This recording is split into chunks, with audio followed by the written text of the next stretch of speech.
This is Alina a retoucher from the Retouch4me team. Today, I want to show you how I work with the dodge and burn technique.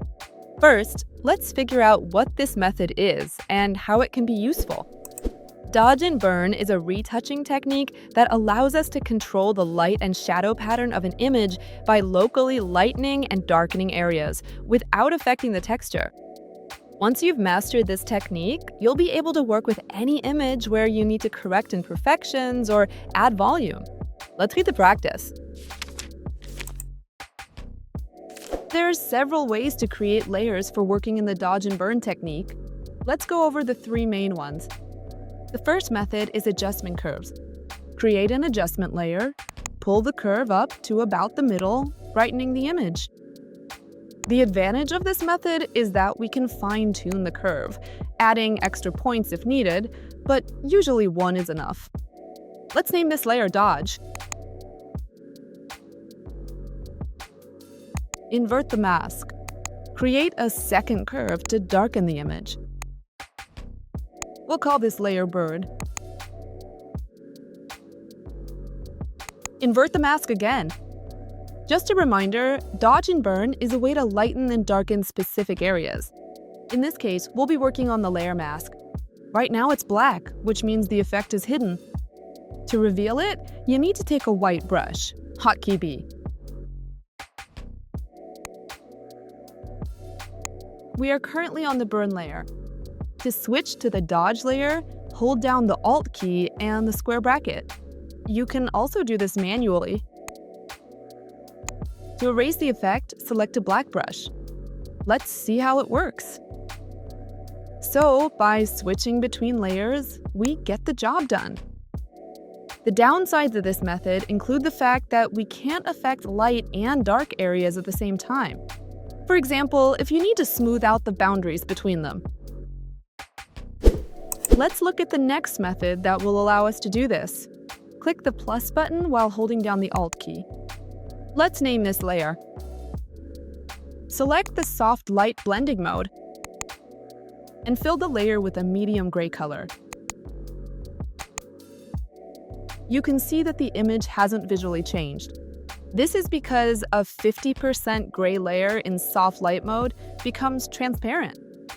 In this method, you can use several tools at your discretion. First, the dodge tool and the burn tool. Hotkey O. Let's lighten a local area.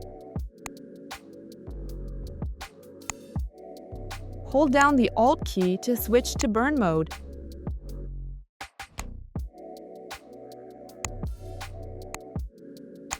You can also work with a regular brush on this layer. Lighten with white. Darken with black. You can switch between colors with the X key. Let's look at this layer separately. Sometimes the borders between lightened and darkened areas turn out to be too sharp. In that case, you can soften the mud. Activate the mixer brush tool and carefully smooth out the desired area.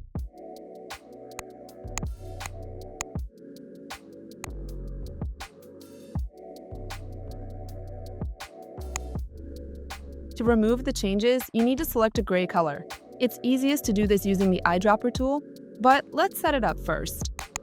In the top panel, select Current Layer, click on the gray area, turn on the main layer's visibility, switch to the brush, and start removing.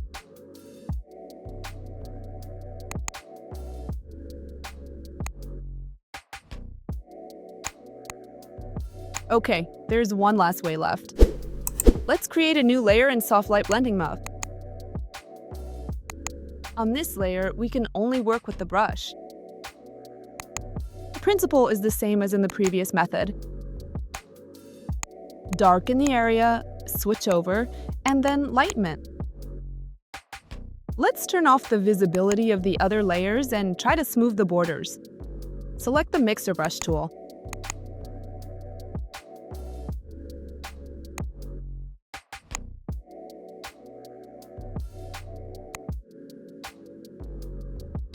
As we can see, the borders turn out to be sharp. Artifacts and noise start to appear. This happens because on a transparent layer, the color has nothing to mix with. In the previous method, we had a gray base that allowed for soft blending of shades. Here, the effect is applied directly, so it won't be possible to smoothly control the transitions. I find it more convenient to work on the gray layer.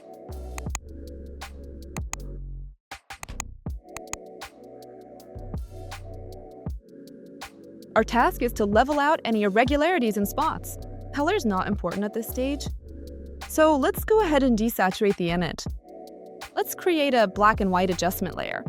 Let's add curves to increase the contrast and reveal the irregularities even more.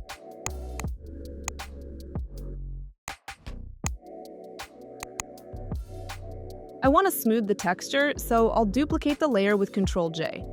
I'll convert it to a smart object so that the effect can be adjusted. I select Filter, Blur, Gaussian Blur, and blur it until the texture disappears.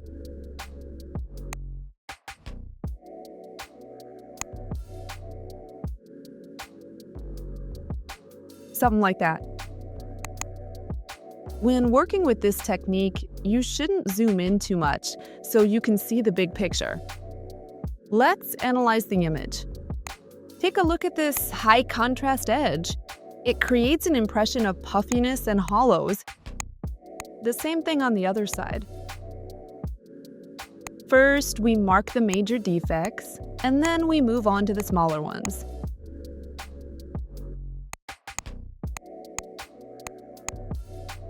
I'll speed up the portrait on the timeline and show the result.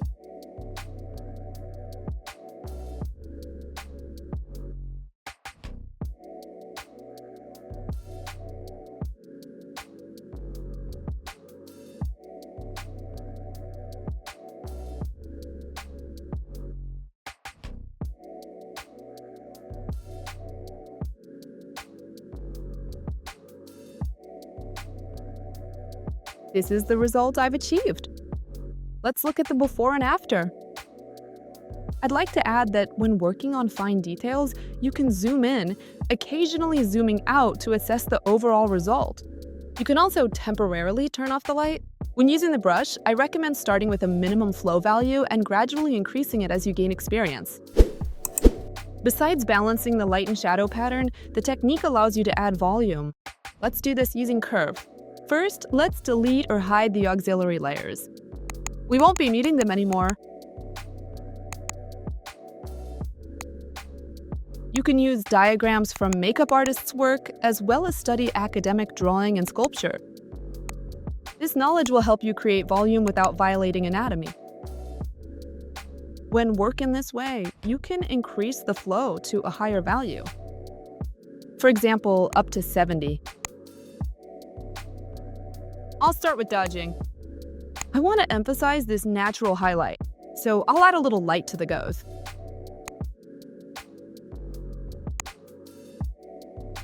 To draw a straight line, you can place a point and hold Shift, specifying the final length.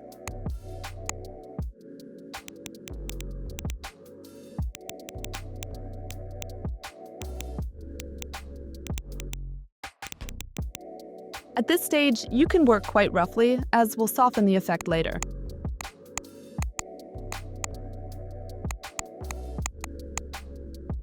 Add a highlight to the eyes, under the brow. I also want to highlight the collarbones.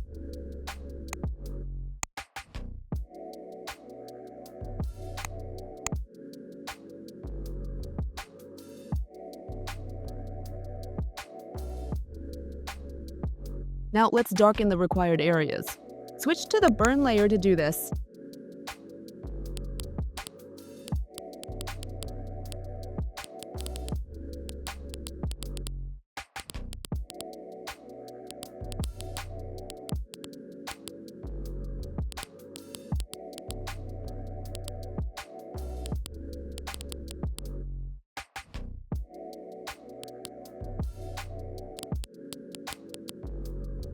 So this is the layout I've got. Go to Mask Properties and blur the edges.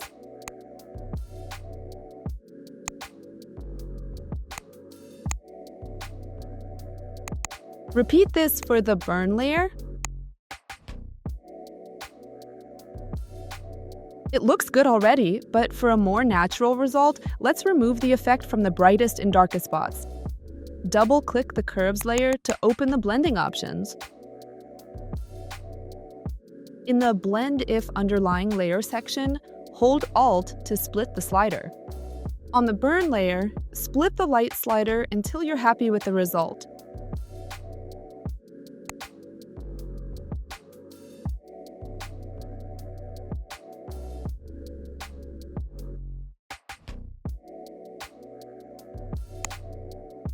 Do the same for the second curve, only this time we'll drag the dark slider.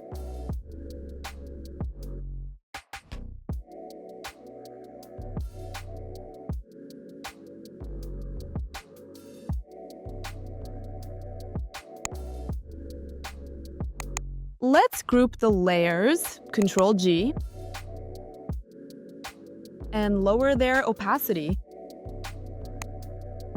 Let's see what we've got.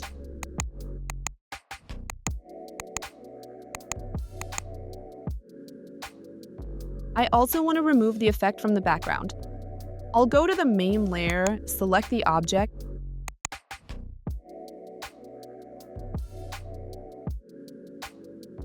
go to the group, and add a mask. Now the effect is gone from the background, and we can slightly soften the edges that appeared from the selection. I'll pick a soft black brush and go over these areas.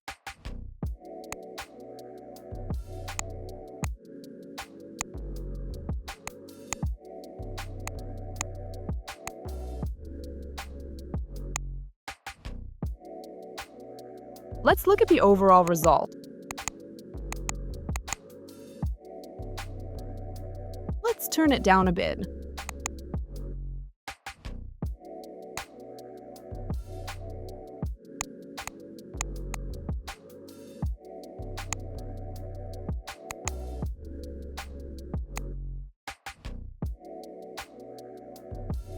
Now it's perfect. As you can see, the dodge and burn technique requires careful and quite meticulous work. It took me about 40 minutes to process this image. To speed up the process, you can use Retouch4me plugins. Let's see how they work on this image. I'll be using the Retouch panel. I'll select the Dodge and Burn plugin, which handles the leveling, and also the Portrait Volumes plugin to add depth.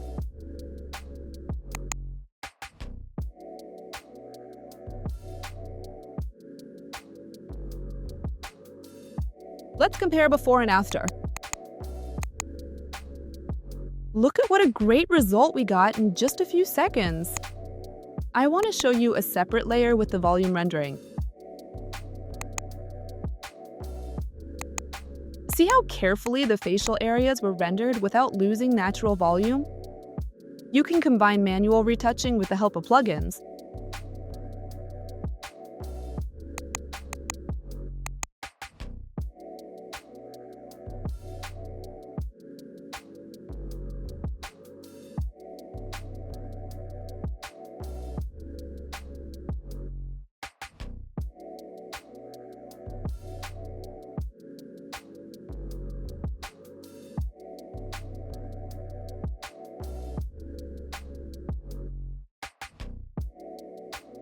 And with that, our masterclass comes to an end. Train your eye, look at the work of retouchers and photographers you like, and most importantly, apply the knowledge you've gained in practice. Because that's how you gain confidence in your actions and increase your workflow speed. I wish you creative success, and see you next time.